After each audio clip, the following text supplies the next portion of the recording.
The air in the cabin was so thick with unspoken grief that it felt heavier than the silence. Allison stood by the bay window, her arms wrapped around herself as if to keep her own heart from escaping.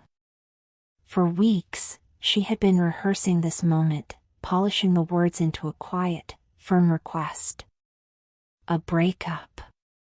The most human of tragedies. But a werewolf-mate bond wasn't a romance you could simply put to rest. It was a living, breathing connection, a shared soul that hummed just beneath their skin. To sever it was to tear something vital in half. She could feel Taylor behind her without looking. Not just feel him, she could feel his wolf. The low, steady thrum of his heartbeat in her own chest. For years, it had been a comfort, a signal that she was safe, she was home. Tonight, it was an anchor she needed to cut.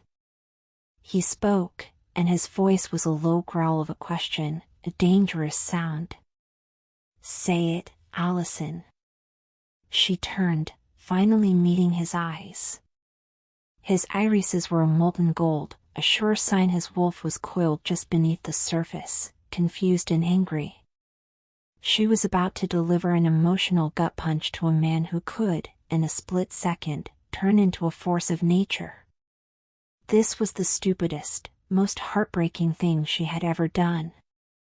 I can't be your Luna, she whispered, the words coming out as a strangled plea. I can't do this. I'm losing myself. The gold in his eyes flared. He took a step toward her, the sound of his boots on the hardwood floor impossibly loud. What are you talking about? His voice was a dangerous silk. Allison, you are my Luna. We're a team. We're a pack of two. No, she insisted, shaking her head. We're not. You're a wolf, Taylor. And I'm just me. A person. I have to go to work, I have to pay bills. I can't keep a smile on my face while you're risking your life fighting some rogue pack. She took a shaky breath. I'm not strong enough. This isn't my world. A flicker of betrayal, sharp and cutting, crossed his face. His wolf snarled, a low sound that vibrated through the floorboards and deep into her bones. He was hurt. She knew that. But this wasn't about him. It was about her. The constant fear, the feeling of being an imposter, a human girl playing a game she could never win. I love you, she said, her voice cracking. And I'm so sorry. But I can't do this anymore. I don't want to live with a foot in two different worlds. His wolf recoiled, the gold in his eyes dimming for a moment. He understood. Or at least, his wolf understood the finality in her tone. The agony was swift and brutal. Allison, don't, he pleaded, his voice cracking. Please. We can figure it out. We can just be us. Forget the pack. She shook her head, a tear finally escaping and tracing a hot path down her cheek. I don't think we can. He closed the distance between them and took her hands in his. His touch was usually a jolt of comforting energy, a gentle surge of their shared bond. Now, it was just static. The connection, once so bright, was a flickering, dying ember. He squeezed her hands, looking her straight in the eyes, willing her to change her mind. I love you, Allison. My wolf loves you, he said, the sheer force of his emotion hitting her like a wave. Please don't do this. Don't tear us apart. She couldn't look away. The pain in his eyes was a mirror of her own. But her decision was made. For her and for her sanity. I'm sorry, she whispered again. And then she did it. She closed her eyes and focused all her will on the bond, the silver thread that connected them. She pushed. She pulled. She willed it to break. It didn't snap cleanly. It frayed, a million tiny splinters of light tearing away. It felt like a part of her was being ripped from her body, leaving a gaping, bloody wound. She could feel his agony, too, a sharp, guttural scream that resonated in their shared mental space, a noise that only they could hear. He reeled back, clutching his chest, his face contorted in a mix of rage and raw, incomprehensible pain. He looked at her, his eyes no longer a gentle gold, but a terrifying, wild yellow. "Allison, what did you do?" he roared, a genuine, wolfish sound that shook the very foundation of the cabin. "What did you do?" Tears streamed down her face. She felt dizzy, like she was drowning. "I'm sorry," she cried, a broken record of her own regret. He stared at her for a long, agonizing moment, his chest heaving. It was the last time she saw him as the man she knew. He turned on his heel and in a single, desperate moment, he shifted. He didn't bother to find a secluded place. The snap of bone, the tearing of clothes, the roar of a wounded, heartbroken beast echoed through the cabin. A massive, beautiful gray wolf, her Taylor's wolf, pushed past the shattered window, leaving a trail of glass and blood, and disappeared into the moonlit night. She sank to the floor, pulling her knees to her chest, her body racked with sobs. She had done it. She had torn their love apart. And in the space where their bond used to hum, there was only a chilling, aching emptiness. Chapter 1.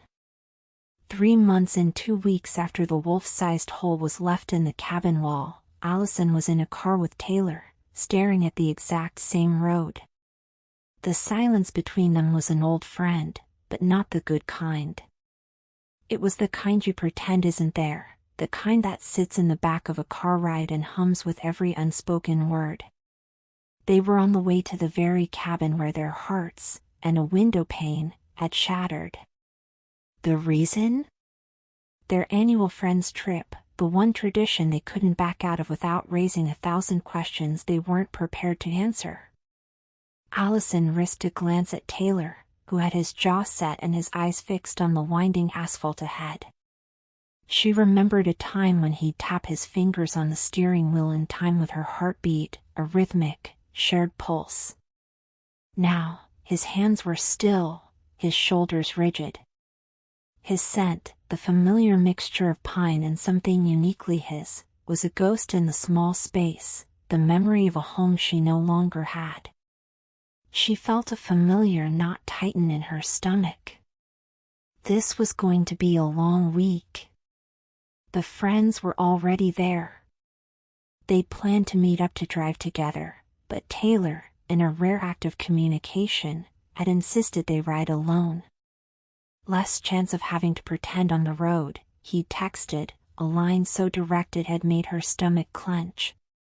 "You've been quiet," she said, her voice sounding a little too loud in the confined space. Taylor shifted, a slight movement that seemed to fill the entire car.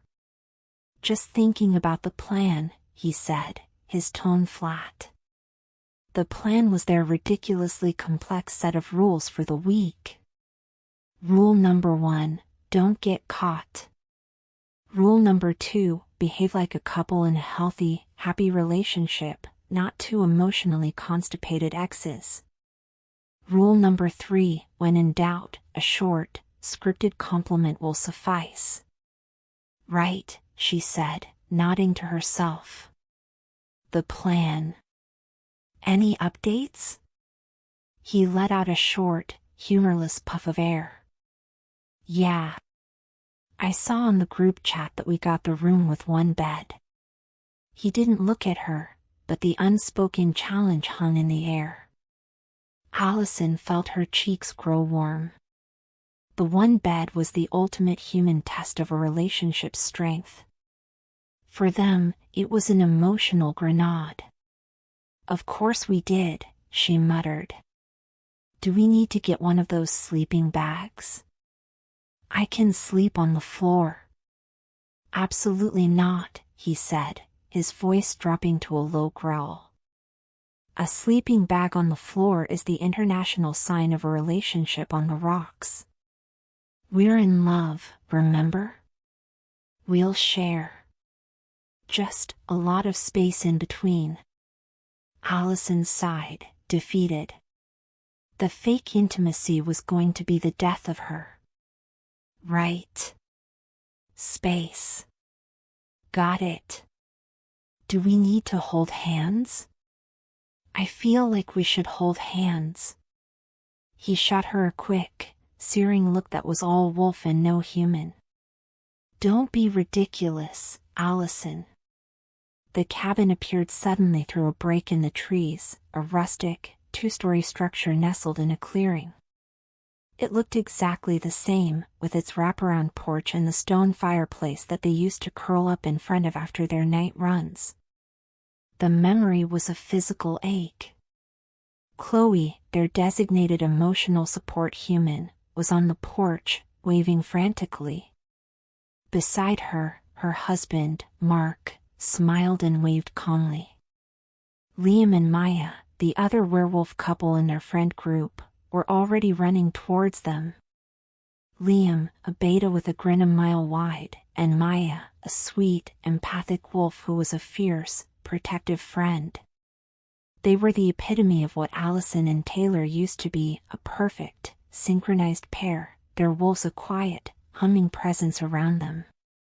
Seeing them together was a punch to the gut. "Allison! Taylor!" Maya exclaimed, her voice filled with genuine warmth. She was an emotional sponge, and Allison felt a wave of sadness and a touch of concern coming off her. Maya pulled Allison into a tight hug, and for a moment, Allison felt something like a mate bond again, a comforting, emotional embrace that had nothing to do with her ex-mate. "We missed you guys," Liam boomed, clapping Taylor on the shoulder.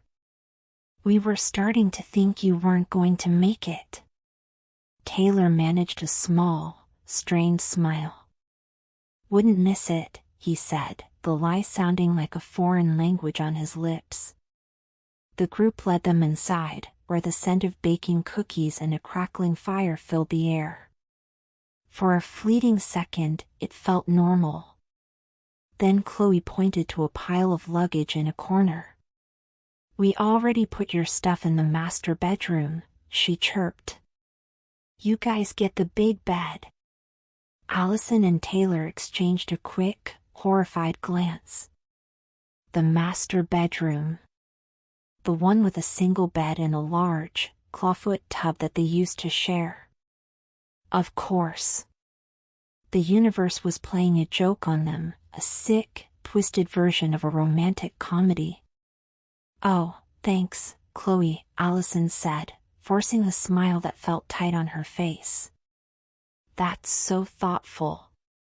As the evening went on, they settled into their roles, a performance worthy of a Broadway stage. Allison sat beside Taylor on the couch, her hand resting on his knee, a careful, light touch. Taylor, for his part, managed to keep his arm draped around her shoulders, his fingers twitching. His wolf, she knew, wanted to pull her close, but his human side, guided by their strict rules, kept a respectable distance. "You two are just the cutest," Chloe said with a wistful sigh. "It's like you're still in the honeymoon phase." Allison laughed, the sound hollow. "We just really like spending time together," she said, looking pointedly at Taylor. Taylor's face was unreadable. "Yeah," he said simply. "We do."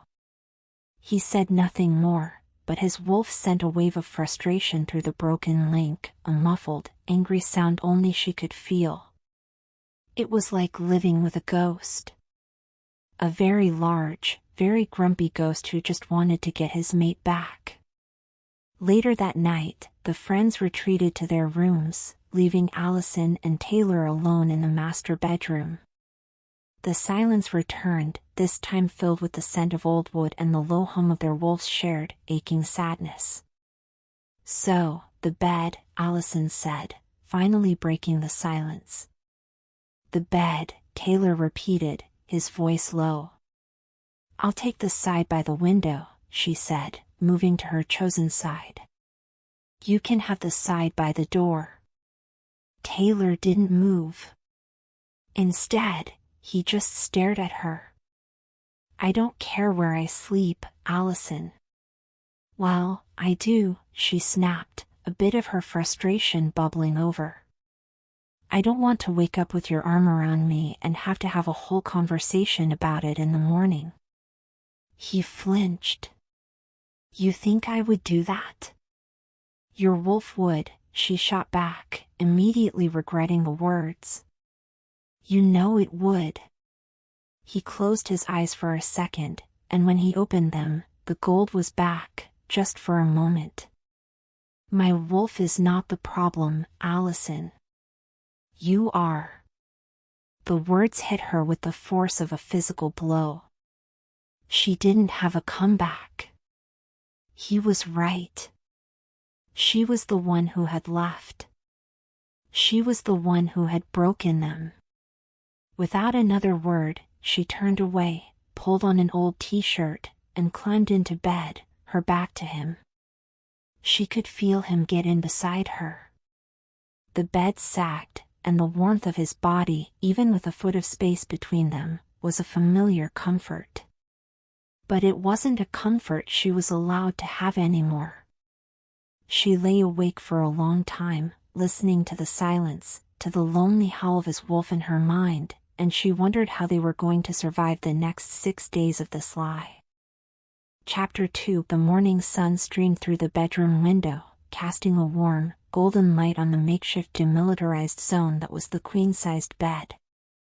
Allison lay on her side, facing the window, pretending to be asleep. She could feel the heat radiating from Taylor's body behind her, a furnace of a man who could easily generate enough warmth to power a small village. The silence of the morning was a fragile thing, broken only by the chirping of birds outside and Taylor's impossibly quiet breathing. She was hyper-aware of his presence, his chest rising and falling just inches from her back, and she resisted the urge to fidget.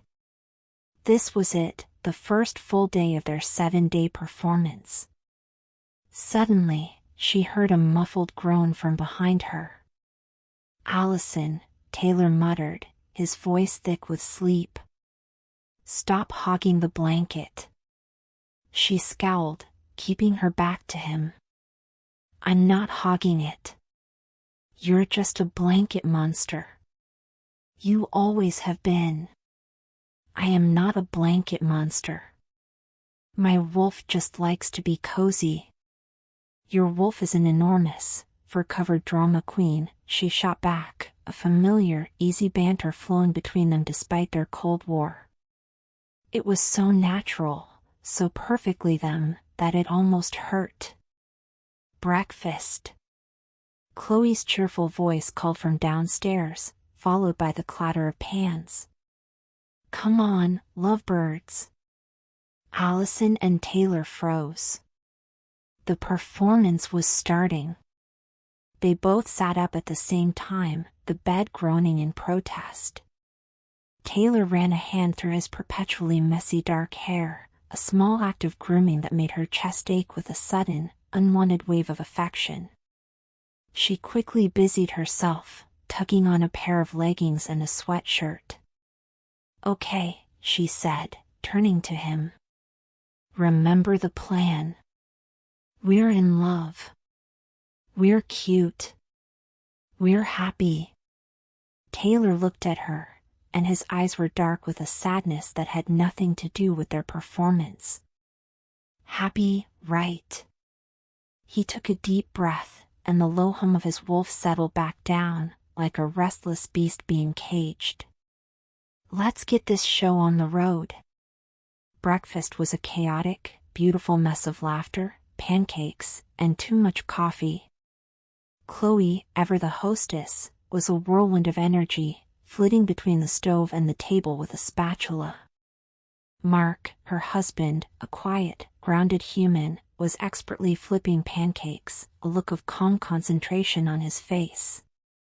And then there were Liam and Maya, the werewolf couple who were so effortlessly in sync it made Allison's teeth hurt. Liam would steal a piece of bacon from Maya's plate, and she would simply lean her head on his shoulder, a silent, affectionate exchange that spoke volumes about their mate bond.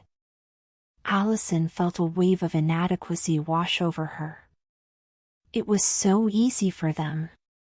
Their love was a physical thing, a constant, comforting presence. Their wolves hummed together in a symphony of companionship. Allison and Taylor's bond was a broken radio. All static and painful silence. So, Allison, I was thinking, Chloe said, giving her a mischievous look. You and Taylor should tell us all about how you met. It's been ages since we heard the story. Allison's heart plummeted. The story. The story was a series of hilarious, awkward, and deeply romantic events that now felt like a fictional tale. She opened her mouth to speak, but Taylor beat her to it. We actually have an old photo album in the living room, he said, his voice smooth and confident. We could pull that out after we eat. The diversion was so seamless, so perfectly executed, that Allison almost forgot they were faking it. An hour later, they were all piled onto the couches in the living room, flipping through a dusty photo album. Allison felt a nervous tremor run through her. Every picture was a memory, a moment in a love story that was over. She found a picture of them from 10 years ago, on their very first date. Her lips curved into a genuine smile.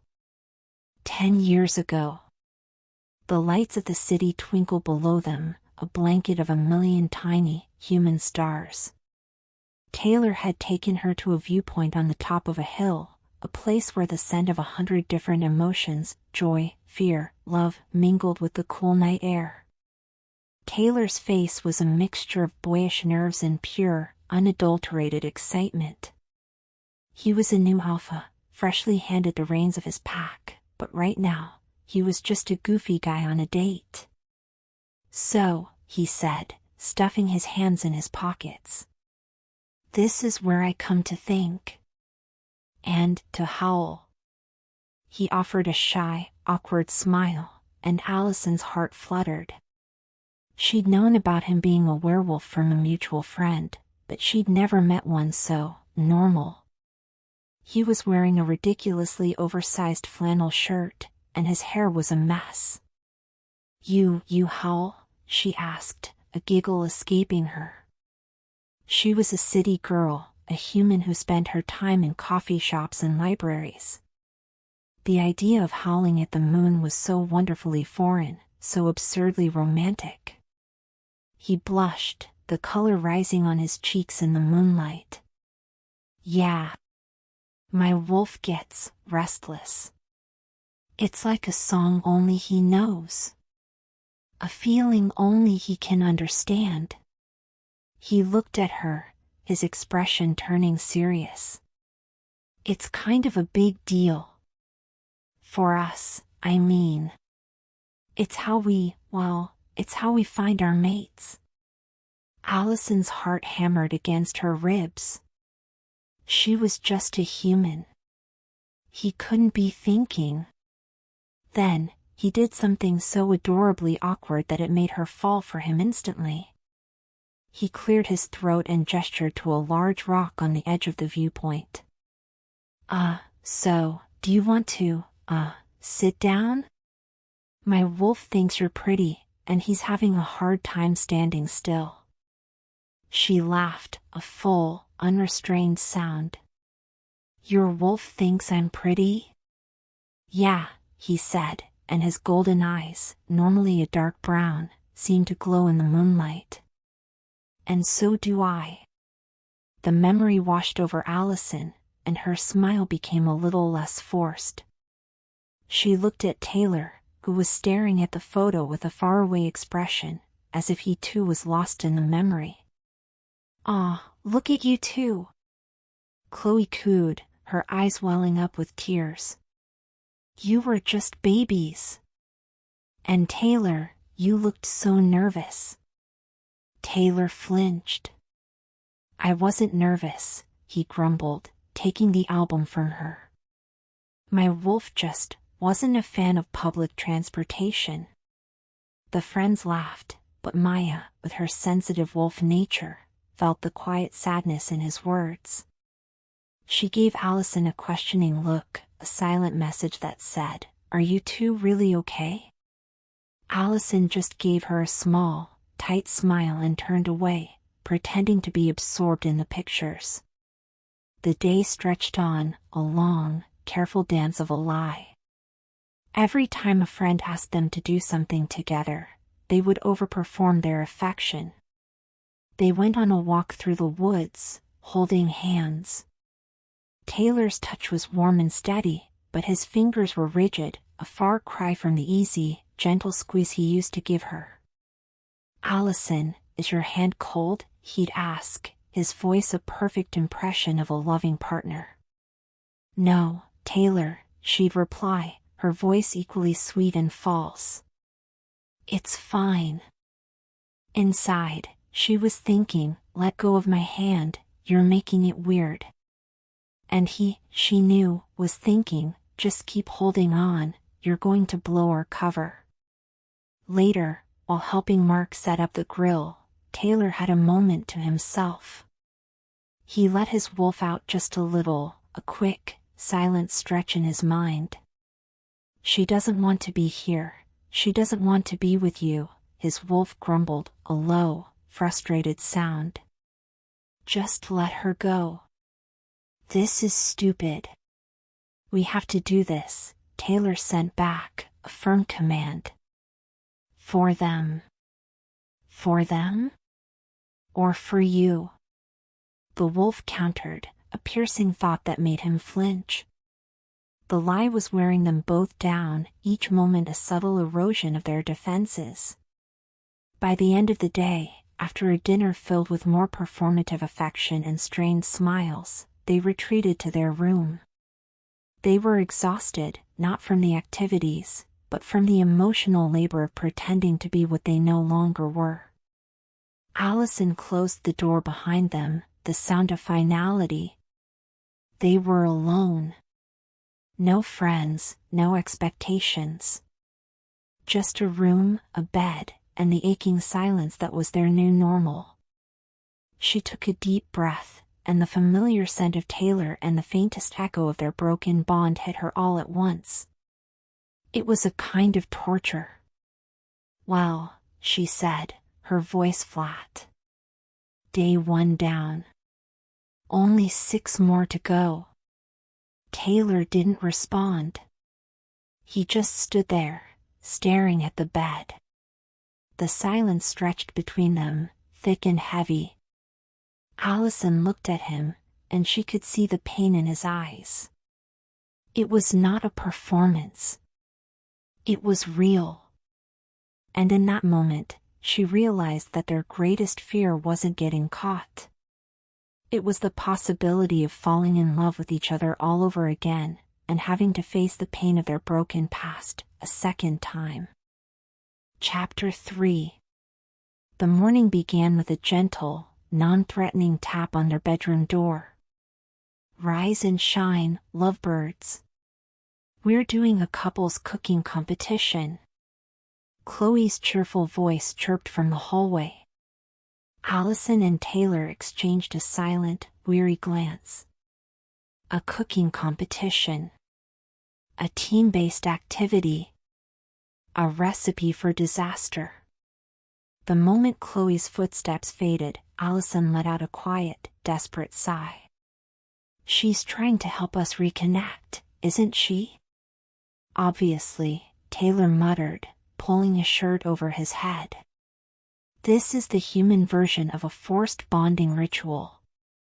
My wolf would rather gnaw his leg off. Don't say that, Allison said, a small shudder running down her spine. The image was just a little too vivid. She watched him move around the room, and for a fleeting second, she was a human again, just a girl watching a boy get dressed. But then he turned, his eyes briefly meeting hers, and the polite distance was back in place. They were two actors in a two-person play, and the curtain was about to rise. Downstairs, the kitchen was a whirlwind of flour and laughter. Chloe and Mark, ever the harmonious couple, were a well-oiled machine, cracking jokes as they chopped vegetables. Liam and Maya, their werewolf bond a silent, comforting presence, were a blur of motion, their movements so synchronized it was like they were sharing a single mind. Taylor and Allison, by comparison, were a mess. They stood on opposite sides of the kitchen island, staring at their assigned recipe, a complicated dish involving multiple sauces and a lot of very specific whisking. Okay, Allison said, taking a deep breath. I'll do the chopping. You can do the sauce. My wolf has a terrible sense of smell when it comes to human herbs, Taylor grumbled under his breath. I'll get the wrong ones. Then, do the meat, Allison said, pinching the bridge of her nose. You're a werewolf, that should be your specialty. He shot her a look that was all teeth and no humor. This is a vegan substitute, Allison. I'm not exactly in my element. The friends, however, saw a different picture. Look at them. Chloe gushed. So in sync. They're already dividing tasks. Allison forced a smile. You have no idea, she thought. Their entire relationship had been a series of comical, fumbling attempts to bridge the gap between their two worlds. 9 years ago. It was a year after their first date, and Taylor had decided it was time. Time for the reveal. The moment she had known was coming, but still felt as if it had been pulled from the pages of a fantasy novel. He had taken her on a long, winding hike through the woods, and as they reached a sun-dappled clearing, his hand had found hers. Their skin-to-skin contact, for the first time in months, sent a jolt of energy through her arm, a warmth that settled deep in her chest. She gasped, a small, involuntary sound. Taylor's eyes were filled with a nervous, yet determined, light. Allison, he said, his voice a low, gravelly sound. We have to talk. About us. My world. She squeezed his hand. Taylor, I know. Our friend told me. No, not just that, he said, shaking his head. Something else. My wolf, he knows. He knows you're my mate. The words, a blend of magic and biology, hung in the air.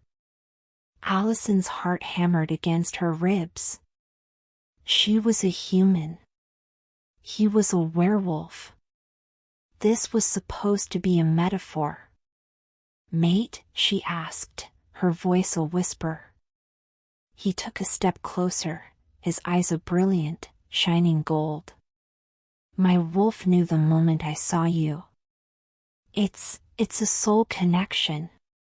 It's a feeling that tells you this person, they are your other half. They are yours. He reached out and gently touched her face. My wolf says you're his. My human says he's falling in love with you. She couldn't believe it. This was something out of a book. But I'm just a human. He smiled, a heartbreakingly sweet, hopeful grin. Just a human?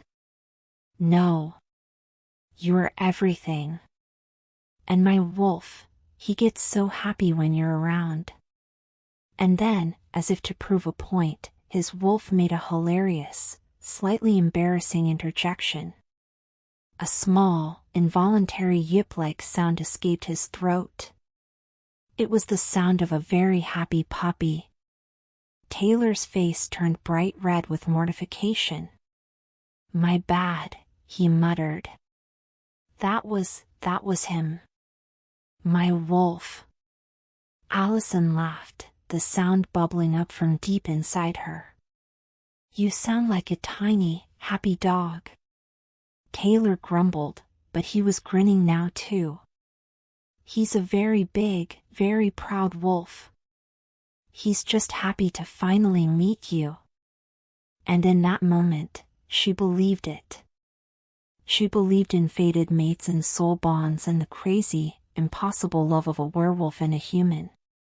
She leaned in and kissed him, and the sparks that flew between them were a confirmation of the words his wolf had already spoken.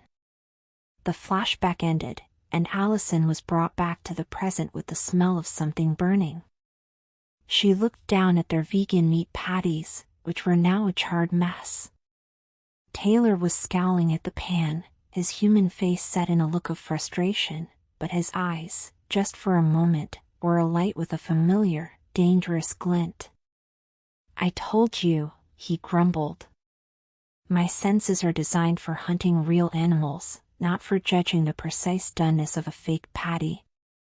Chloe came over, her brows furrowed in concern. Everything okay, guys? You seem a little tense. We're fine, Allison said quickly, pushing a smile onto her face. Taylor just has strong opinions about the proper sear on a plant-based protein. A wave of frustration and something else, a deep-seated pain, washed over her. The love they once had was so effortless, so easy. The way he'd looked at her, the way his wolf had yipped with happiness, it was all gone. Replaced by charred food and a silent, bitter tension that simmered just beneath the surface. Their team lost the competition, of course. Chloe and Mark, the perfect humans, won. Liam and Maya, the perfect werewolves, came in second. Allison and Taylor came in dead last, a hilariously fitting end to their performance. After the cooking debacle, the group decided to play a round of charades. Again, the tension was a physical presence in the room. When it was their turn, Allison tried to act out running with the pack. She mimed a wolf running, and her arms and legs flailed awkwardly, making the friends burst into laughter. Looks like a human chasing a bus. Liam chuckled, his own wolf's energy a playful, vibrating thing. Taylor's eyes darkened. He stepped forward, his body moving with a silent, confident grace. He dropped to all fours and his movements, though human, were a flawless imitation of a wolf's powerful stride. He was a blur of motion, a silent hunter, and the friends stared, awestruck. He was so natural, so perfectly attuned to the movements of his kind. Allison watched him, her heart in her throat. This was the Taylor she was afraid of. The one who was so powerful, so wild, so different from her. The one she could never keep up with. Later that night, the friends were all gathered around the fireplace, sharing stories. Allison and Taylor had retreated to their room, a silent pact of exhaustion. Allison climbed into bed, her back to him, and pulled the covers over her head. She was so tired of pretending. She could feel his presence, the low thrum of his wolf, the anger and sorrow radiating off him like a physical heat. I'm sorry about the charades, he said quietly, his voice a low rumble. Allison didn't respond. She just lay there, her eyes closed. "I didn't mean to make you feel less than," he continued, the words coming out as a genuine apology. She turned to face him, the tears she'd been holding back all day finally starting to fall. "It's not your fault, Taylor," she whispered. "It's just... I can't be a Luna. I'm just a person. And you're a wolf. We're not the same. And we never will be." She expected him to fight her, to argue. But instead, he just looked at her, his expression filled with a deep sadness she couldn't comprehend. He reached out and, for the first time since their breakup, gently touched her face. "I know," he said, his voice barely a whisper. "I know." And in that one word, all the pain, the anger, and the heartbreak of the past 3 months was laid bare. He knew. He had always known. And still, he had fallen in love with her. And still, he had let her go. And still, he was here, pretending everything was fine. Chapter 4. The atmosphere in the cabin on the third morning was different. The forced smiles were gone, replaced by a quiet, strained peace. The friends, sensing the change, looked a little less like matchmakers and a little more like concerned bystanders. Allison and Taylor, having dropped the facade of perfect romance, were now operating under a new, unspoken set of rules. The lie wasn't that they were in love, but that they were simply getting along, a truth that was almost as difficult to sell. The first test of this new reality came during a spontaneous game of flag football on the wide, sprawling lawn behind the cabin. It was an impromptu boys versus girls match, with Liam and Mark on one side, and Allison, Chloe, and Maya on the other. Taylor was the designated referee, a role he took with a ridiculously serious expression. "Remember, no wolf strength, Taylor," Chloe called out playfully. "And no cheating." "I am the referee," he said, his voice a low, authoritarian rumble. "I do not cheat." The game began, and the humor came from the sheer, unbridled competitiveness of everyone involved. Mark, who was usually calm and collected, transformed into a screaming, sports-crazed maniac. Liam and Maya, their werewolf speed a secret weapon, had to pull their punches to avoid a total blowout. But the real tension was between Allison and Taylor. He wasn't supposed to be playing, but his wolf instincts were a silent, vibrating force on the sidelines. When Mark got too close to Allison, running to try and pull her flag, Taylor's wolf let out a small, almost imperceptible grumble. Allison, her own senses heightened by their former bond, felt it. She was so distracted that she stumbled, and Mark, with a gleeful yell, managed to snatch her flag. "Hey!" "No wolf growling on the sidelines, ref." Liam joked, but his eyes were on Taylor, a silent acknowledgement of the territorial instinct that had just been displayed. Later, it was Allison's turn to try and get past Taylor, who had positioned himself in the middle of the field. She had to run to the goal, and the only path was directly through him. Her heart hammered against her ribs. This wasn't a game, it was a physical manifestation of their emotional divide. She sprinted, her human legs pumping. Taylor didn't move, a stone wall in her path. She faked right, a human tactic, and he didn't even flinch. His golden eyes, a sliver of them showing beneath his brown pupils, simply followed her every move. She knew there was no getting past him. This was the exact reason she had left. He was a force of nature, and she was just a person. "Just move," she hissed under her breath. He just smirked. Too slow, Allison.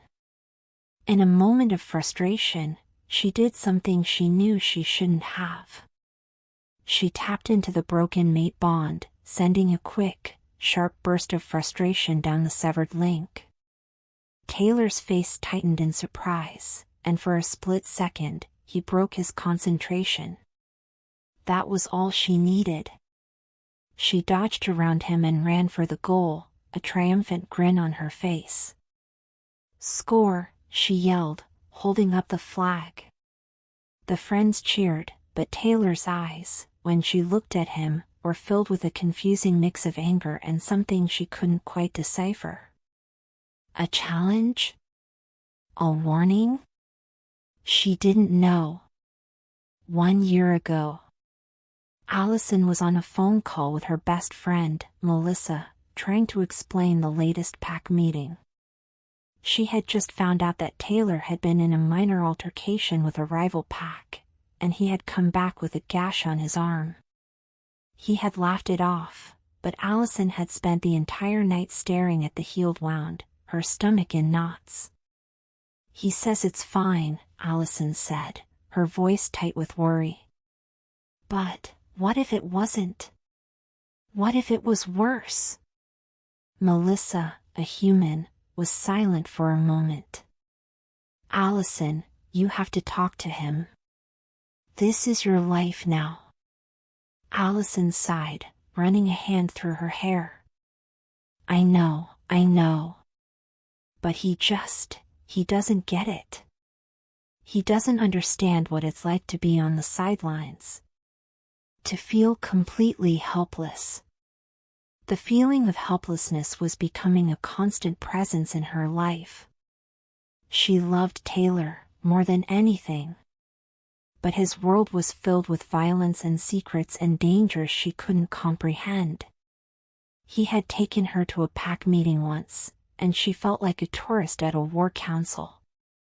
The alphas and betas were all discussing territorial boundaries and rivalries with a casualness that made her sick to her stomach. When she had tried to voice her concerns, Taylor had simply kissed her forehead and told her not to worry. But she did. She worried constantly. She was a woman who dealt with spreadsheets and coffee shop gossip, and he was a man who dealt with territorial disputes and the primal fury of his wolf. Later that night, she confronted him. "Taylor, I'm scared," she said, her voice shaking. "I'm scared all the time. I don't want to live like this." He pulled her into a hug, his scent a comforting blanket. "I'm here," he said. "I'll always protect you." She had tried to explain. "It's not you, Taylor. It's me. I don't want to be protected. I want to be a part of it. But I can't. I'm not a wolf. I'm not a warrior. I'm just a human." He didn't understand. He just held her tighter. His love for her was a powerful, all-consuming thing, but it didn't recognize her fear. It didn't recognize her need to be her own person. And in that moment, she realized that their love, while beautiful, was built on an imbalance she couldn't live with forever. Back to present day. After the game, the friends were all tired and sweaty, but happy. They dispersed, heading inside for showers. Allison and Taylor, a silent, unspoken accord between them, went to their room. The air was no longer tense. It was heavy with a new kind of emotion, the knowledge that they had both just seen a glimpse of the real pain they were hiding. Allison took a quick shower and came out to find Taylor sitting on the bed, staring out the window. His shirt was off, and she could see the powerful muscles of his back, the scars from his past fights, the very things that had terrified her in the past. But now, she just looked at them with a sense of sadness. They were a part of him she could never truly understand. I didn't mean to win, she said quietly, her voice a little shaky. I wanted to prove I could. Taylor turned, and his eyes were no longer golden or angry. They were just brown. His human eyes. I know, he said, his voice barely a whisper. You always want to prove you can. He stood up and walked toward her. Allison's heart hammered against her ribs, a mix of fear and something else, something she hadn't felt in a long time. Hope. He stopped just a foot away, his scent a warm, comforting cloud around her. What you did out there, he said, his voice low. Sending that shock through the bond. I know you're not a wolf. But you're powerful, Allison. You're the most powerful person I've ever met. The words were a direct hit to her heart. All she had ever wanted was for him to see her as more than a human. For him to see her as his equal. He had just done it. He reached out, and this time, there was no hesitation. He gently took her hand in his. The contact was a jolt, a spark. The severed bond was still there, a phantom limb that ached and tingled. But this time, it was a good pain. A painful, but beautiful reminder of a connection that could never truly be broken. Allison looked up at him, and for the first time since their breakup, she saw the hope in his eyes, a reflection of the hope in her own. We need to talk, he said, his voice a low rumble.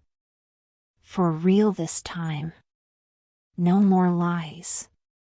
No more pretending. She nodded, her throat tight with emotion. Okay, she whispered. Okay. Chapter 5. The silence in the room was a different kind of quiet now. It was no longer the strained, artificial calm of a lie. This was the heavy, pregnant silence before a confession, a truth that had been gathering weight for months. Allison stood in the middle of the room, her heart a frantic drum against her ribs. Taylor was still by the door, his eyes, dark and searching, fixed on her. The scent of rain and old wood, his very essence, seemed to fill every corner of the room, and for the first time in a long time, it didn't feel like a threat. It felt like an invitation. You're right, Allison said, her voice barely a whisper. We need to talk. She walked over to the bed and sat on the edge, her hands clasped tightly in her lap. Taylor watched her, and then, with a quiet grace, he moved to the other side of the bed and sat down. The space between them, which had been a chasm a day ago, felt smaller now, filled with the energy of all the things they were finally going to say. I left because I was scared, she began, the words tumbling out in a rush. And I know that's not a good enough reason, but it's the truth. I was so scared all the time. Taylor didn't interrupt. He just listened, his expression a quiet study in grief. I was so terrified of you getting hurt, she continued, her voice gaining strength as the dam of her emotions finally broke. Every time you came home with a new scar, I felt it. Not just in my heart, but in the mate bond. I could feel your wolf's pain, your anger. And I had no way to help you. I'm just a human, Taylor. I go to work, I pay bills. I can't fight with you. I can't protect you. And I can't protect myself. I was living with this constant feeling of being completely helpless. A choked sob escaped her, and she ran a hand over her face, trying to compose herself. And I was losing myself. I loved you so much that it felt like it was all of me. I was just Allison, the human mate. I didn't know who I was without you, And I was so afraid that if I kept going, I would just disappear. She looked at him, her eyes pleading for him to understand. I wanted to be a part of your life. But I couldn't be a part of your world. And I couldn't figure out how to be in one without being in the other. The silence returned, but this time, it was filled with understanding. Taylor's face was a mask of pain, and his eyes, she saw, were a little wet. He looked down at his hands, his knuckles white as he clenched them, as if fighting an internal battle. His wolf was a loud, wounded presence in her mind, a low growl of sorrow and regret. He finally spoke, his voice a low, rough rumble. I knew you were hurting. My wolf knew. He could feel it every time I came back from a fight. He could feel your fear. But my human just thought you wanted me to be stronger. To not show my pain. So I locked it away. I didn't want you to worry. He lifted his head, and his eyes, so full of anguish, pierced her. I thought you wanted space. I thought you wanted me to be less of a wolf and more of a human. So I pulled back. I was trying to give you what you wanted. I was trying to be what you needed. I thought I was doing the right thing. He let out a shaky breath, a sound that tore at her heart. And when you told me you wanted to leave, I didn't fight you. My wolf screamed. He screamed in my mind for me to hold on to you, to never let you go.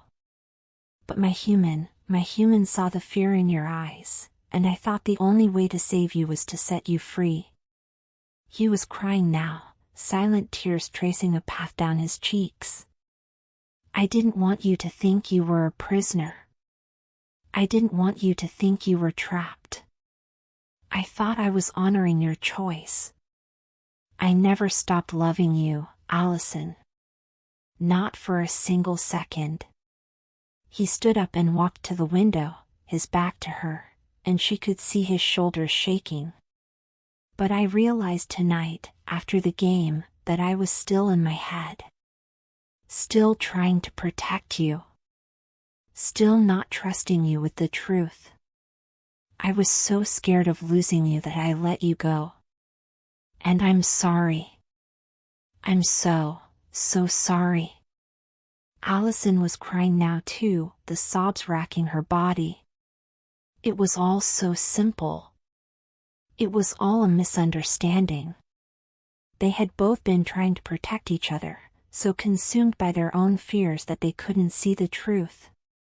She got up and walked over to him, her feet silent on the floorboards. She reached out and, with a tentative touch, placed a hand on his back. He flinched, but didn't pull away. You weren't trying to protect me, she whispered, her voice thick with emotion. You were trying to save me. And I was trying to save myself. He slowly turned, and she looked into his eyes, into the depths of a soul that had been broken and was now slowly, painstakingly healing. Without a word, he reached out and gently pulled her into a hug. It wasn't the powerful, possessive embrace of a wolf, and it wasn't the stiff, awkward hug of a fake relationship. It was a real, raw hug. He held her tightly, his head resting on her shoulder, and she felt his body shaking with the force of his emotions. I missed you, he said, the words a low rumble against her skin. Every single day. Every single night, my wolf cried for you. Allison held him just as tightly, burying her face in his neck, breathing in his scent, and for the first time in a very long time, she felt at peace. The bond was still there, a soft, familiar hum that felt like a quiet conversation between two halves of a whole. She had been so afraid of losing her identity. But now, in his arms, she realized that she was not losing herself. She was finding her way back home. He pulled back, just enough to look at her. "I don't know what happens from here," he said, his voice raw. "I don't know if we can fix this. But I'm willing to try." "Are you?" She didn't hesitate. "Yes," she said, her voice firm, filled with a new kind of strength. "Yes, Taylor. I am." Chapter 6. The clock on the bedside table read 2 in the morning, but neither Allison nor Taylor could find it in themselves to care. The silence between them had evolved from a chasm of unspoken words to a quiet, hallowed space. They were still on the floor, their hug for moments before now a comfortable, natural embrace. Allison's head was tucked under his chin, her cheek resting against the steady beat of his heart. She could hear his breathing, feel the gentle rise and fall of his chest. It was the most peaceful she had felt in a long, painful time. "Are we okay?" she whispered, the question a small, vulnerable thing in the vast silence. Taylor held her tighter, his chest rumbling with a soft sigh. "I don't know," he admitted, his voice low and raw. "But we're trying. And I think that's a start." He slowly pulled back, his hands moving to cup her face. He looked at her, his dark eyes searching hers for any sign of doubt. In the pale moonlight filtering through the window, she could see the raw honesty in his face, the vulnerability of a man who had just admitted his deepest fears. And she knew, with a certainty that hummed in the space between them, that this was the real Taylor. Not the stoic, emotionally distant facade he had been wearing for months, but the man whose love was so powerful it scared him. "I'm sorry," she said, her voice catching. "I'm sorry for making you feel like you weren't enough. I'm sorry for running away." He kissed her forehead, a gentle, tender press of his lips that was more meaningful than any impassioned kiss could have been. "And I'm sorry," he whispered back. "I'm sorry for not understanding. I was so caught up in my own head, in my own fear, that I couldn't see yours." He stood up, his hands still on hers.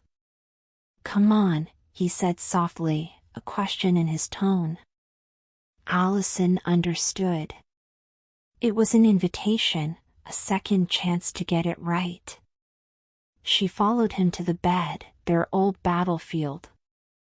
The covers were still turned down, a silent testament to the lie they had been living. She got in first, and he followed, the mattress groaning under his weight. But this time, there was no space between them. He lay on his back, and she tucked herself into his side, her head resting on his shoulder, her arm thrown over his chest.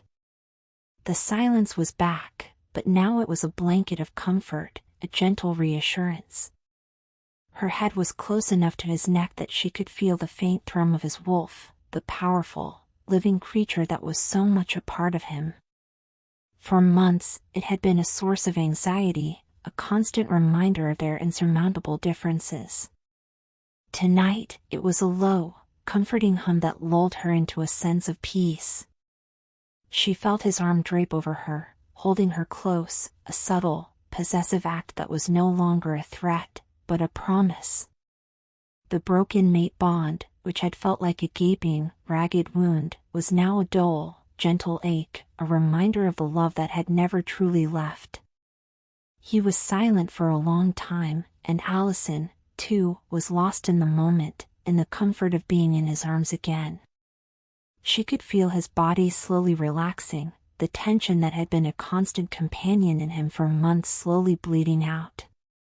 She felt a genuine, deep-seated peace settle over her, a feeling she had almost forgotten existed. After what felt like an eternity, he spoke, his voice so low she could barely hear him. "My wolf, he's so happy right now. He keeps saying, she's home. A sob caught in Allison's throat, and a few quiet tears escaped her eyes. She understood. Her human heart was also saying, "I'm home.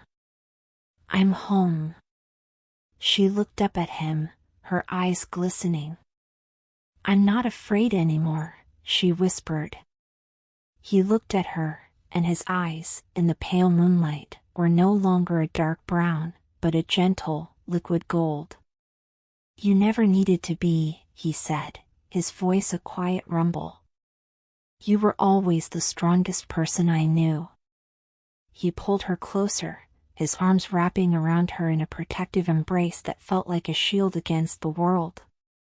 He was a perfect fit, a comforting presence, a feeling of security that she hadn't had since the night she had run away from it all. She fell asleep in his arms, her body finally relaxing for the first time in months. Her dreams were filled with the image of a massive gray wolf, its fur a soft, comforting presence, its eyes a gentle, loving gold. The next morning, Allison woke up wrapped in Taylor's arms, her head on his chest, her legs tangled with his. Her body was stiff from sleeping in a new position, but her heart felt lighter than it had in months. She could feel his scent, the comforting, familiar presence of him, and she knew that the nightmare of their separation was finally over. The first thing she saw when she opened her eyes was Taylor, still asleep, his arm wrapped tightly around her waist. She smiled. It was a genuine smile. A small, simple gesture that felt like a monumental victory. He stirred, his eyes fluttering open. When he saw her, a soft, sleepy grin spread across his face. It wasn't a fake smile. It was real. And in that moment, she knew that they had done it. They had survived the long, painful night. They had rebuilt the bridge. And they were finally, truly, okay. Chapter 7. The morning sun had a different kind of glow on it. It wasn't the harsh, judgmental light of the previous days. It was warm, soft, and it poured through the bedroom window, illuminating the dust motes dancing in the air. Allison woke to the feel of Taylor's arm, a comforting weight around her waist, his hand resting over her hip.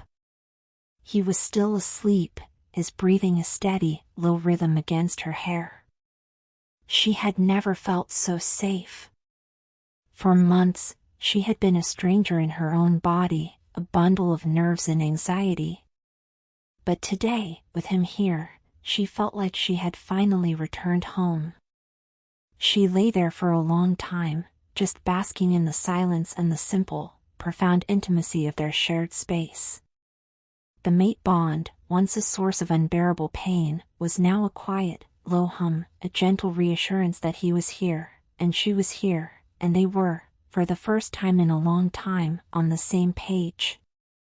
She shifted slightly, just enough to tuck her head closer to his chest, and his arm tightened around her in his sleep. His wolf, she knew, had finally found peace. When she finally did get out of bed, it was with a quiet, easy confidence she hadn't felt in months. She padded over to the bathroom, and when she emerged, Taylor was awake. He was sitting up in bed, a faint, sleepy smile on his face. The easy comfort between them was a new, fragile thing, a beautiful secret that was just theirs. He stood and walked toward her. This time, there was no hesitation, no space between them. He gently cupped her face in his hands and kissed her forehead, a simple, nonverbal gesture that spoke volumes.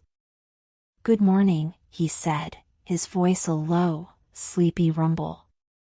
"Good morning," she whispered back, and for a moment, they just stood there, holding on to each other, a silent acknowledgement that everything had changed. The awkward, fake routine of the past days was over. Now, they could just be. When they went downstairs for breakfast, the atmosphere was a mix of quiet chaos and the usual breakfast banter. But the moment they entered the kitchen, the conversation died down. All eyes were on them. Allison and Taylor had not come down hand in hand, but there was an unmistakable ease between them, a lack of tension that had been a physical presence for the last few days. The friends exchanged confused looks, their brows furrowed. "What?" Taylor said, a small, genuine smirk on his face. "We slept." "You guys just look different," Chloe said, her voice a mix of suspicion and a hopeful kind of glee. "You look not miserable." Liam, ever the perceptive beta, let out a low, knowing laugh. "My wolf is happy. It's like a song in my head all of a sudden." "What did you do, Taylor? Did you finally do something right?" Taylor simply grinned. He walked over to the coffee pot and poured Allison a cup, without even having to ask. He handed it to her, his fingers brushing hers, a fleeting moment of intimacy that spoke volumes. "We just talked," Allison said simply. "We talked. For real this time." The friends looked at each other, still unsure, but there was a palpable sense of relief in the room. The air was lighter. The sun felt warmer. The easy camaraderie of the group had finally returned. Later that afternoon, the friends decided to go for a hike, a long, winding trail that led to a beautiful waterfall. The day was perfect. The sun was out, the air was crisp, and the trees were a riot of brilliant color.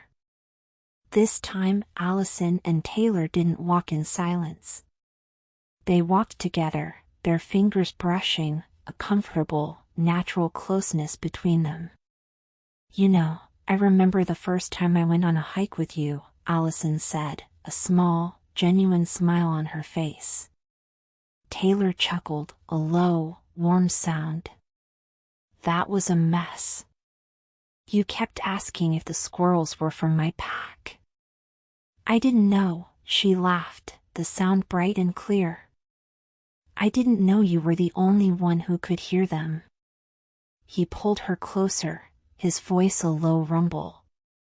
"My wolf was very offended you thought he would let those squirrels be a part of our pack." They walked on, a comfortable silence settling between them, a shared history of inside jokes and awkward, funny moments. But just as they were rounding a corner, Taylor's entire body tensed. His hand tightened on hers, and his easy, relaxed demeanor was gone, replaced by a tense, alert posture. His scent, which had been warm and comforting, now had a sharp, metallic edge to it. "What is it?" Allison whispered, her heart hammering against her ribs. She looked around, her eyes scanning the woods. She saw nothing, heard nothing. But she could feel it. The low, guttural growl that came from deep in Taylor's chest, a sound that she had once heard the night he had left her, a sound that she had never heard him make in anger. "Taylor?" she asked, her voice shaking. "There's a wolf here," he said, his voice a low, dangerous rumble. "A rogue." His eyes, which had been so warm and loving just a moment ago, were now a molten gold. His protective instinct, the very thing that had terrified her in the past, was now a powerful, comforting shield around her. He pulled her behind him, his body a solid, immovable barrier between her and whatever was in the woods. Allison's heart was hammering against her ribs, but for the first time, she wasn't afraid of him. She was afraid for him. The feeling of helplessness was still there, but it was now coupled with a new, powerful kind of emotion, a fierce, unwavering loyalty. She was no longer just a human. She was his. And she was not going to let him face this alone. Chapter 8. The air had changed. The casual ease of the hike was gone, replaced by a cold, sharp tension that had Allison's heart hammering against her ribs. Taylor stood in front of her, a living shield of muscle and bone, his body rigid, his senses on high alert. He was no longer the laid-back, humorous man she knew.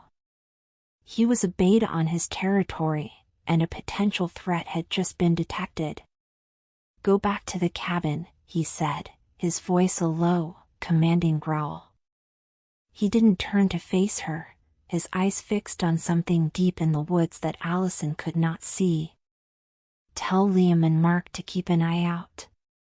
Allison's mind, which had been in a state of tranquil peace for the first time in months, was now a whirlwind of old fears and new resolutions. For a moment, she felt the familiar pull of her old instinct, to run, to hide, to remove herself from the danger she couldn't comprehend. That was the easy, human thing to do. But something had changed. The fear was still there, but it was no longer her master. It was a dull ache in her stomach, a feeling she had to push through. She reached out and placed a hand on his back. "No," she said, her voice firm. "I'm not leaving you." Taylor flinched. He slowly turned to face her, his eyes a mix of surprise and a warning. "Allison, you don't understand. This is my world. This is not a game. A rogue can be unpredictable." "I know," she said, meeting his intense gaze without flinching. "I know what a rogue is. I know what your world is. And I'm not asking you to protect me. I'm asking you to let me stand with you." The anger in his eyes slowly, painstakingly, faded, replaced by a dazed kind of wonder. He looked at her, truly looked at her, and in her eyes, he saw not fear, but a fierce, unwavering loyalty. A new kind of strength. He nodded, once. "Fine," he said, his voice low. "But you stay behind me. You don't make a sound. You let my senses guide you." They moved slowly, Taylor's body a silent, graceful hunter in the woods. His movements were fluid, his senses finely tuned. Allison followed him, her human body clumsy and loud in comparison, but she tried to walk on the balls of her feet to match his silent pace. She was a tourist in a world that was his life, but for the first time, she wasn't a scared onlooker. She was a partner. The mate bond, now a fragile bridge between them, hummed with a quiet, powerful energy. She could feel his focus, his heightened senses, his wolf's primal caution. She was no longer just feeling his emotions, she was a part of them. 2 years ago. The air in Taylor's pack house had been thick with tension.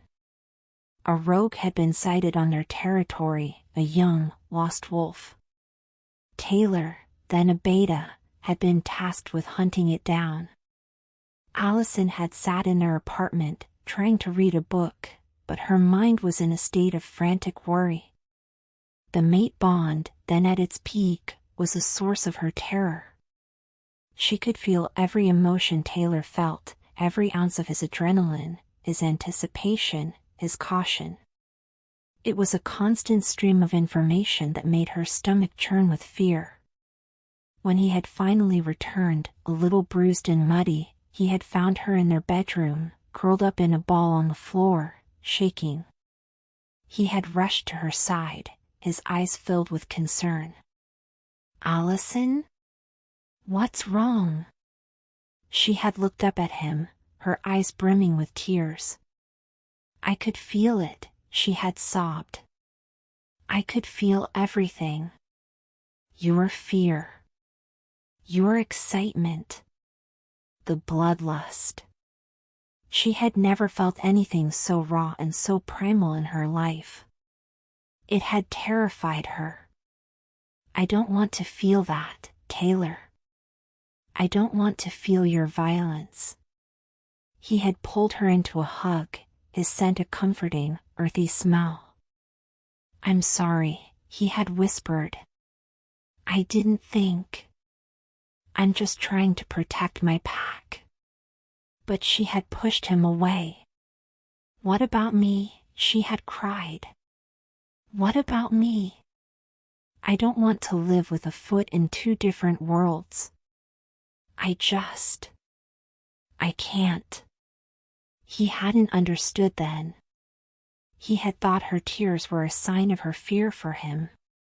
He had no way of knowing that her fear was of his world. And in that moment, she had known that their love, while beautiful, could never truly work. She was just too human. And he was just too much of a wolf. Back to present day. Allison was brought back to the present by Taylor's hand. He had stopped, his body rigid, a low, guttural growl escaping his throat. She followed his gaze. A few feet ahead of them, a young, gaunt wolf was curled up under a bush. It was a young male, its fur matted and dirty, its eyes filled with a hollow, empty fear. It was not a rogue. It was a lost pup. A pup that had been abandoned. Taylor's rage, which had been a low, simmering fire, instantly went out. The primal fury was replaced by a deep, guttural sorrow. His wolf was whimpering. He slowly, carefully, took a step toward the pup, his hands open and non-threatening. But the pup, terrified, let out a low growl and scurried back, its body trembling. He's scared, Allison whispered. He's so scared. Taylor nodded, his eyes never leaving the pup. He's starving. He's been alone for a long time. He was a beta, a protector, and his instinct was to go to the pup, to comfort it, to bring it home. But the pup, too hurt, too afraid, would not let him. Allison, who had been watching the scene unfold, slowly took a step forward. Taylor's hand shot out to stop her, but she gently shook her head. No, she said softly. Let me try. He looked at her, his eyes filled with a silent warning. But he didn't stop her. He watched as she slowly, carefully, walked to the pup, her movements graceful and calm. She sat on the ground, a small, unassuming human, and she held her hands out, her palms open and non-threatening. She didn't say a word. She didn't have to. The pup, which had been terrified of Taylor, the wolf, was now curious about Allison, the human. It slowly, tentatively, inched its way toward her, its nose twitching. Allison didn't move. She just sat there, still and silent, and the pup, feeling no malice, feeling no threat, finally came to her. It buried its head in her lap, and she gently, carefully, stroked its matted fur. Taylor, watching the scene from a few feet away, felt a well of emotion rise in his chest. His wolf, which had been so afraid of what she would do, was now filled with a deep, profound love. He had been so caught up in his fear of her leaving, of her not understanding his world, that he had never once considered that her human strengths were what he needed all along. He had thought that her compassion was a weakness, that her humanity was a flaw. But now, watching her calm a terrified wolf with her simple, unassuming presence, he realized that her humanity was her greatest strength. It was her power. She wasn't a warrior. She was a healer. He slowly walked to her and sat beside her, his body so close to hers that their shoulders were touching. He watched her gently stroke the pup's fur, and his wolf, filled with a peaceful, quiet joy, finally, truly, let go. In that moment, he realized that their love wasn't about him pulling her into his world. It was about them building a new world together. One where his instinct could protect, and her compassion could heal. One where he was a wolf, and she was a human. And they were finally, truly, one. Chapter 9. The walk back to the cabin was a world away from the silent, tense journey of just a few days ago. The only sound now was the soft rustle of leaves, the quiet chatter of birds, and the soft, tentative patting of the lost wolf pup that was following Allison. He walked just behind her, his fear giving way to a cautious, trusting curiosity. Taylor walked beside her, his body a steady, comforting presence, his scent now a familiar blanket of warmth. Their hands, which had been so afraid to touch just yesterday, were now intertwined, a perfect, easy fit.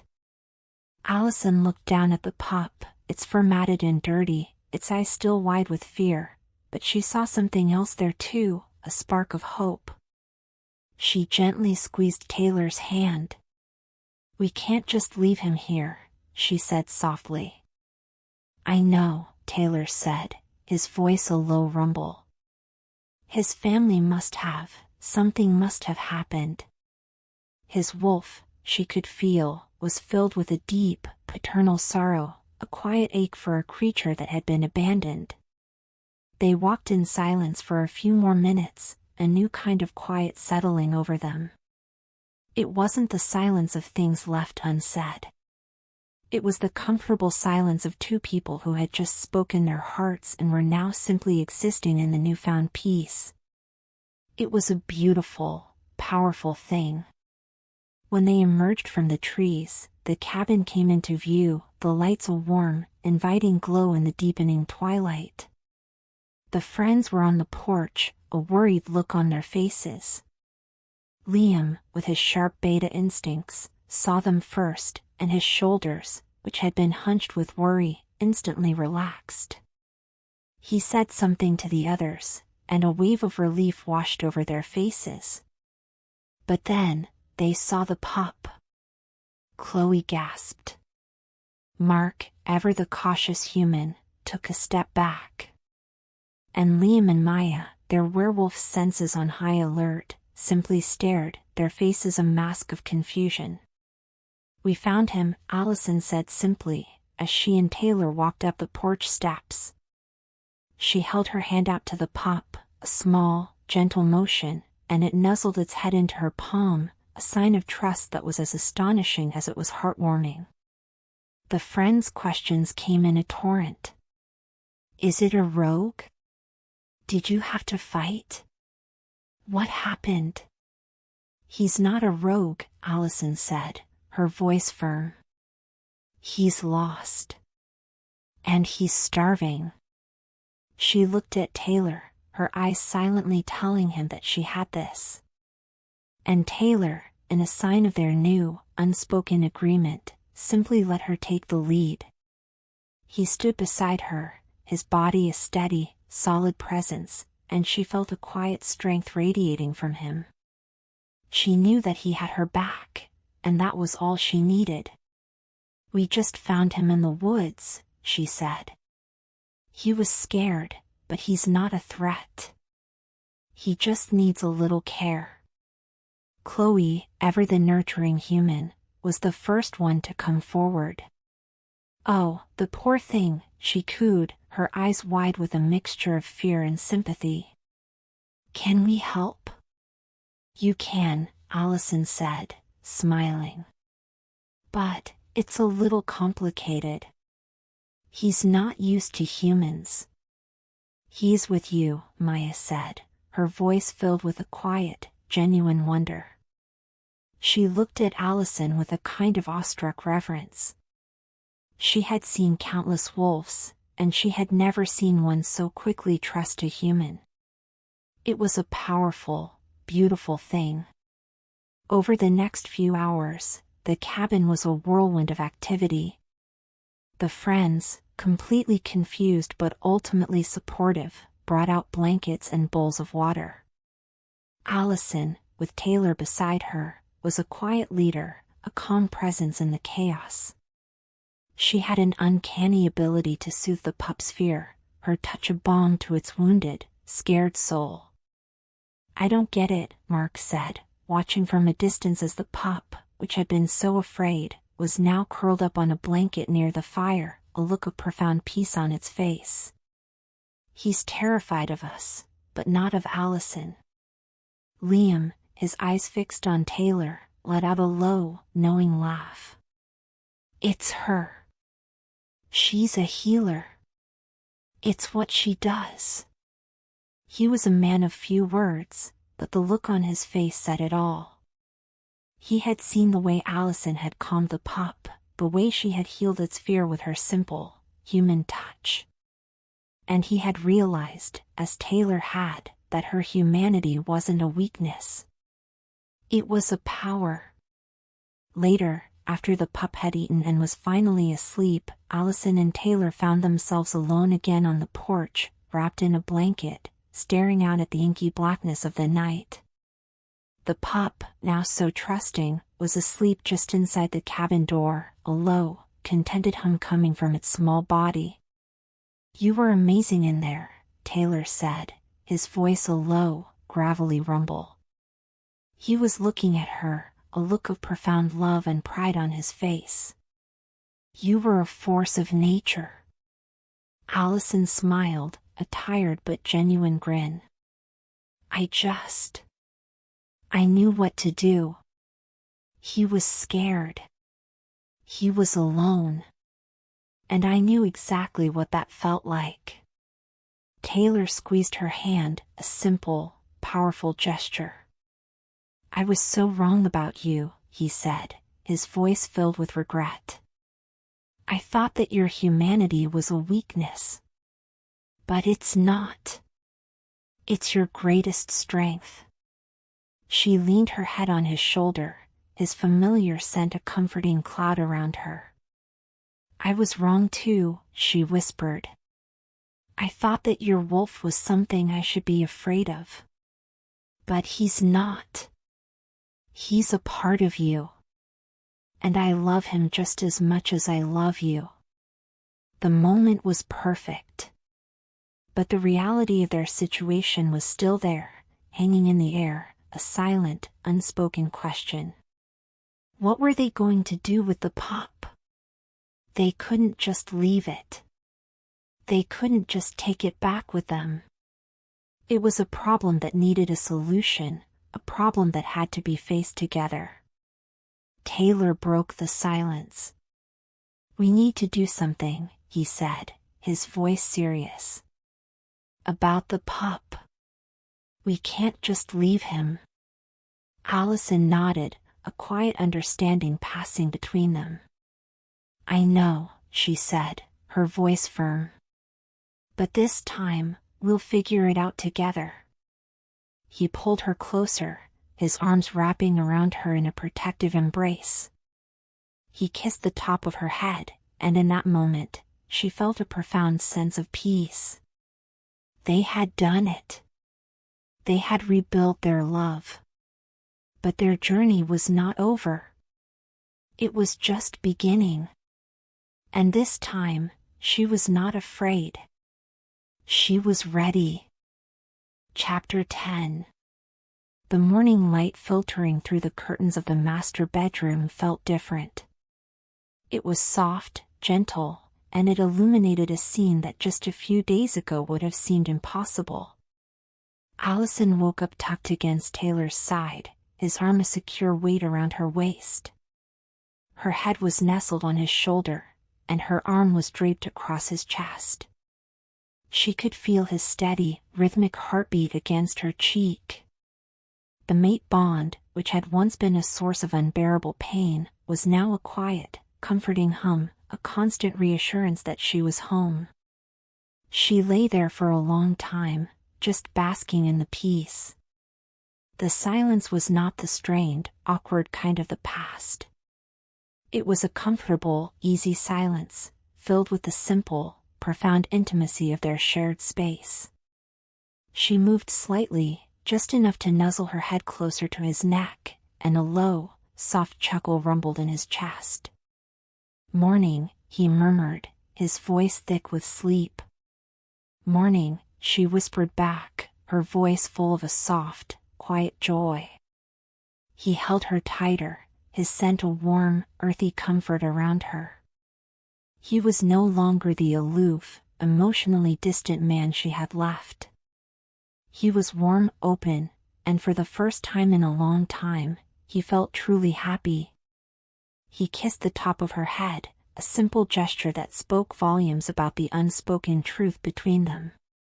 "We have to talk about him," she said, her voice a little shaky. She was no longer afraid of his world, but the lost pup was a heavy, emotional responsibility, and she knew they couldn't just ignore it. He nodded, a serious expression on his face. "I know," he said, his voice low. "We do." They got out of bed, and the silence was replaced by a quiet, easy routine. They moved around the room in a comfortable, synchronized dance, their bodies used to being in close proximity. The humor returned in a quiet, subtle way.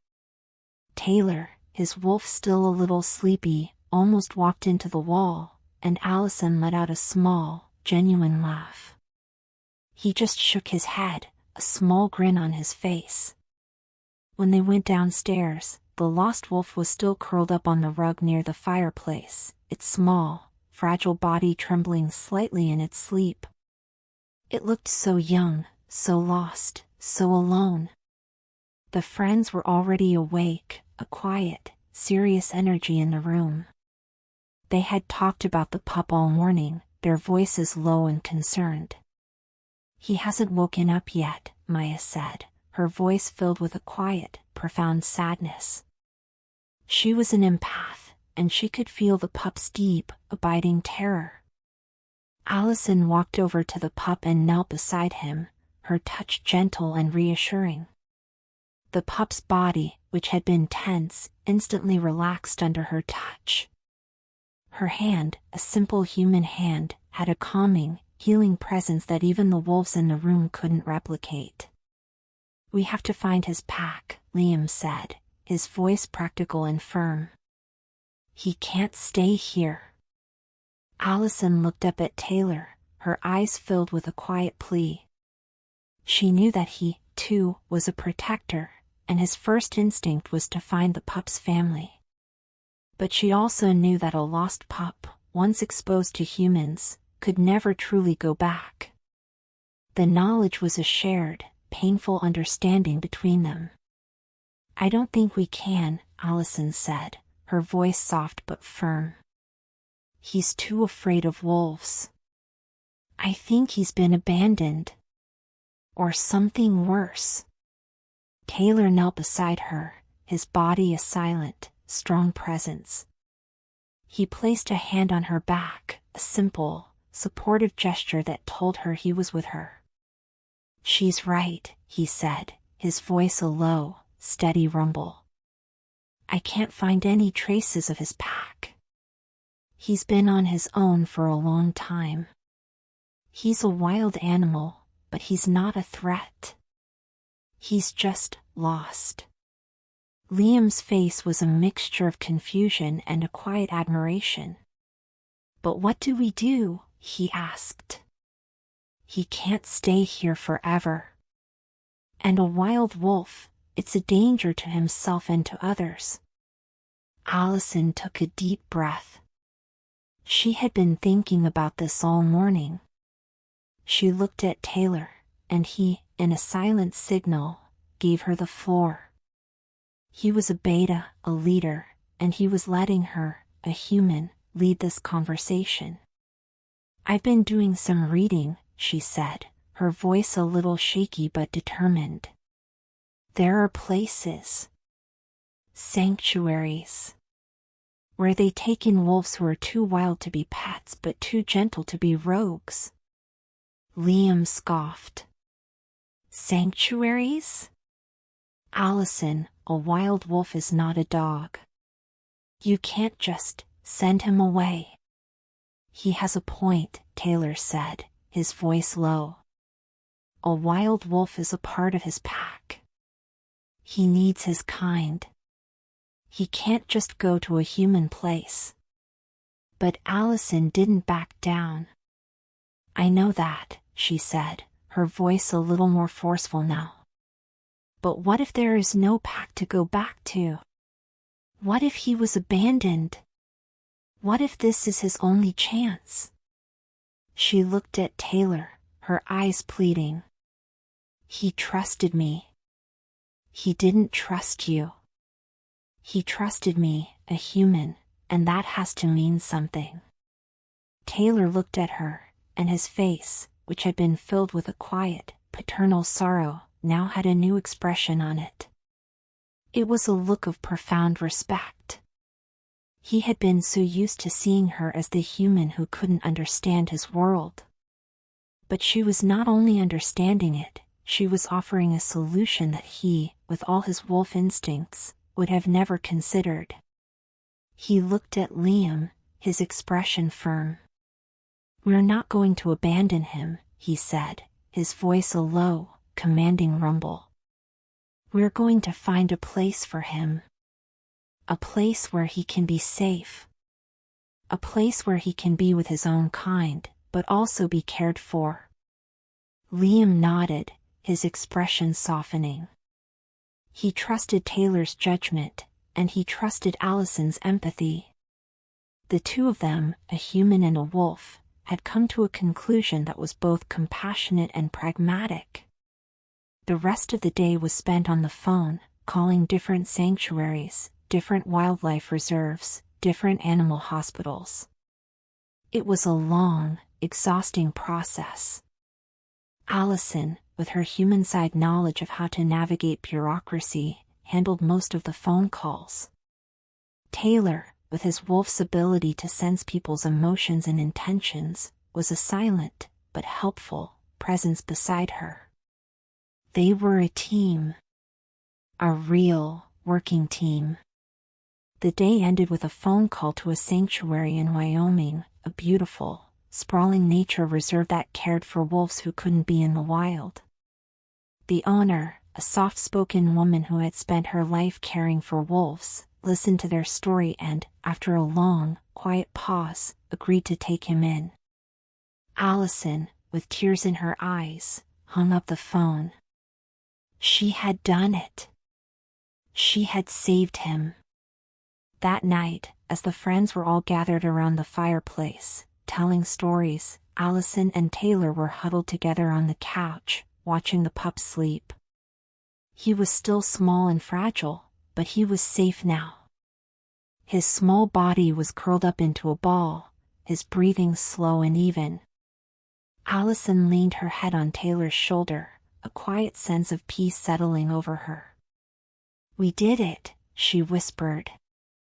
He pulled her closer, his arms wrapping around her in a protective embrace. No, he said, his voice a low, gravelly rumble. We did it. Chapter 11. The morning of their departure was a whirlwind of bittersweet goodbyes. The friends, now fully understanding the gravity of the situation, offered hugs and words of support. Chloe, a natural empath, was a mess of tears and tissues. Oh, my babies, she sobbed, pulling Allison into a crushing hug. You're doing such a good thing. Mark, ever the quiet rock, simply gave Taylor a firm, knowing pat on the shoulder. Liam and Maya, their wolf's low hum of approval a silent presence, just watched. Liam caught Taylor's eye and gave a small, respectful nod, a gesture of silent admiration. The only hitch was getting the pup into the car. He, now named Casper by Chloe, would not budge. He trembled, his small body a tense knot of fear, his eyes darting from face to face. It was the same terrified look he'd had in the woods. Every attempt by Liam, Mark, and even Chloe to coax him into the back seat failed. He would let out a small, terrified whimper and press himself closer to the porch railing. Allison let out a sigh. "I've got this," she said. She knelt down and held her hands out, her palms open and non-threatening. "Hey, little guy. It's okay. We're going on a little road trip." The pup's head, which had been down, slowly lifted. He looked at her, then at Taylor, who was standing quietly behind her. He seemed to read the silent, powerful message of trust between them. Tentatively, he took a step forward. Allison scooped him up, and for the first time, he didn't tremble. He simply buried his nose into her neck. "My wolf is so offended," Liam mumbled, his voice full of mock indignation. "A human gets a scared pup to move, but I can't." Taylor just grinned, a genuine, easy smile that lit up his entire face. "It's a gift," he said, his voice filled with a quiet pride. The drive was long, stretching across states and time zones. They took turns driving, their conversation a steady, low murmur. Casper, who had been a ball of nerves just hours ago, was now a sleepy, comfortable lump in the back seat, snoring softly. He had his own little nest of blankets and was so comfortable, in fact, that he started to wander.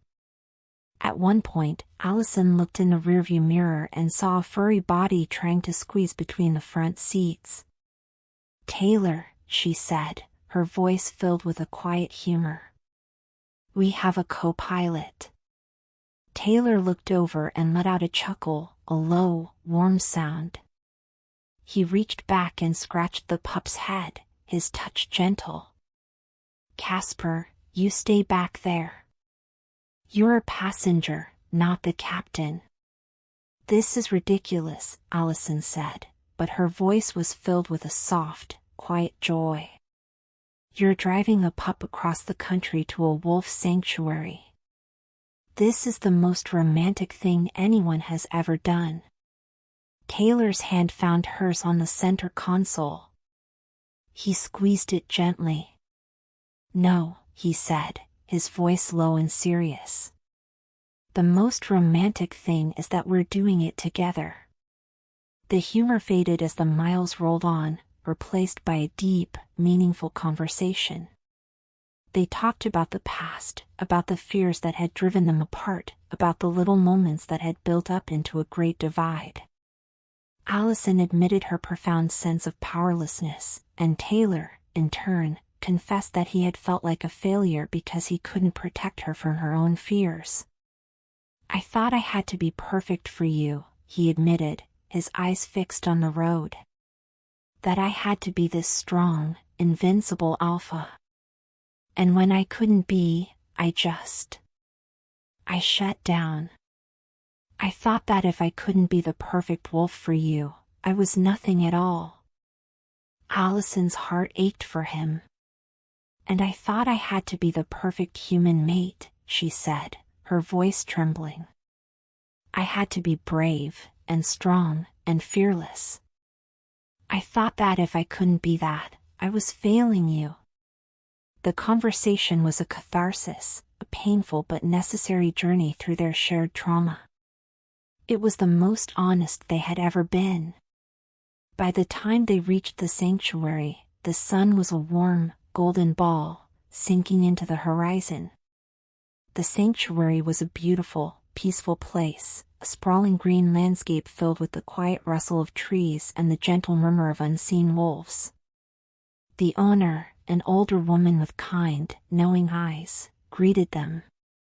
She looked at Allison with a strange, quiet reverence. "I can see why he trusted you," she said softly, her eyes on the sleeping pup. "He's a brave little soul. And you have a rare kind of spirit, my dear. A human's heart and a wolf's courage." The goodbye was a quiet, emotional affair. Allison held Casper one last time, her hands gently stroking his fur. He was going to a place where he would be safe, cared for, and with his own kind. She wasn't just leaving him, she was giving him a home. She placed him on the ground, and he scurried over to a few other pups, his body no longer a tense knot of fear, but a relaxed, happy young wolf. Taylor, his eyes a little wet, wrapped an arm around her shoulder. His wolf let out a soft, sad goodbye, a sound that she felt in her own heart, but it was not a cry of despair. It was a cry of peace. The drive back was filled with a quiet, profound hope. They talked about the future, not in a vague, abstract way, but in real, tangible terms. "I want to get a place," Allison said, her voice a little shaky but filled with a new kind of confidence. "A place we can both call home. A place with a yard for your wolf." Taylor looked at her, and his face was so filled with love and pride that she thought her heart would burst. "And I want to build it with you," he said, his voice a low, steady promise. "I want to do this right. Our way." They were no longer two broken halves of a whole. They were two people, a human and a wolf, who had walked through the fire and come out stronger. They were not perfect. They were not without scars. But they were together. And they were finally, truly, home. Chapter 12. The final morning at the cabin was a blur of packing and a new, easy rhythm. The strained, awkward energy from the beginning of the week was gone, replaced by a comfortable, easy silence. Allison and Taylor moved around the cabin as a unit, a silent, graceful dance of two people who were finally in sync. Their hands, which had been so afraid to touch just days ago, were now intertwined, a constant, natural presence. The friends, who had been so worried just a few days ago, were now a mix of relief and a kind of triumphant happiness. The lie was over. The truth, in all its messy, beautiful glory, was now theirs to share. They were all gathered around the living room, a final, quiet moment before they all had to leave. The atmosphere was a mix of nostalgia and a new, peaceful energy. Chloe, a natural emotional barometer, was the first to speak. "So," she said, her voice a little shaky, "you're okay? For real this time?" Allison and Taylor looked at each other, a silent conversation passing between them. They had talked about this. About how to tell their friends the whole truth. But the words, they knew, would not be easy. Taylor took a deep breath. We weren't okay," he said, his voice low and serious. "We were a mess." Liam scoffed. "Tell us something we don't know." "We thought you were going to try to kill each other in the woods." Allison smiled, a genuine, warm grin. "That was a very real possibility," she said, her voice filled with a quiet, easy humor. We broke up 3 months ago. This trip was a test." The friends stared at them, their mouths a little open in surprise. Mark's eyes widened. Chloe's jaw dropped. Maya's wolf, Allison could feel, was a low, sorrowful hum, a quiet sound of shared pain. "You broke up?" Chloe gasped, her voice a little choked up. "And you were faking it this whole time?" "It wasn't all faking," Allison said softly, looking at Taylor. Some of it was just us." And in that moment, the friends understood.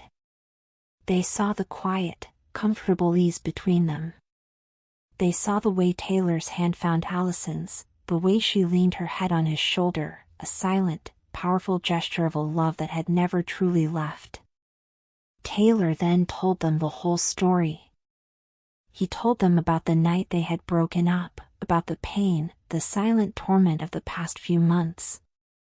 He told them about the pup, about Allison's bravery, and how her human heart had healed a lost soul. He told them, in a low, quiet voice, that she was his hero. And Allison, in turn, told them about her fear, about her feeling of being a helpless human in a wolf's world, about how she had almost lost herself. She told them how their love, which had been so big and so powerful, had almost consumed her. The friends listened, their faces filled with a quiet awe. They had seen the two of them fight, had seen the tension, the silent, aching pain. But they had never understood the depths of their love. They had seen the cracks, but they had never seen the love that filled them. When they were done, the silence was back, but this time, it was filled with understanding and a deep, profound love. Chloe, tears streaming down her face, ran over and hugged them both, her body shaking with emotion. "I knew it," she sobbed. "I knew it. I knew you two were a real thing. I didn't know it was that real." Liam and Maya came over and gave them a hug too, their wolves a quiet, comforting presence. Liam, ever the pragmatic one, simply said, "About time." The rest of the day was filled with a newfound, easy camaraderie. The friends were no longer just observers, they were a part of the story. They were a part of their healing. Later, as they were all getting ready to leave, Allison and Taylor were standing outside the car, taking in a last look at the cabin. It was no longer a place of quiet sadness. It was a place of quiet hope. A place where they had walked through the fire and come out stronger. "Are you ready?" Taylor asked, his voice low and serious. Allison looked at him, her heart in her eyes. "More than ready," she said. He opened the car door for her, a simple, old-fashioned gesture that made her heart flutter. She got in, and he walked around to the driver's seat. He turned the key, and the engine rumbled to life, a low, powerful sound. He looked at her, his face filled with a deep, profound love. He reached out and gently took her hand in his. The mate bond, which had been a low hum, was now a loud, triumphant chorus. "Where to?" she whispered, her voice a little choked up. He didn't answer. He just squeezed her hand. "Home," he said simply. He drove off, leaving the cabin behind them. They were heading into the future, and for the first time in a long time, they were not afraid. They were not alone.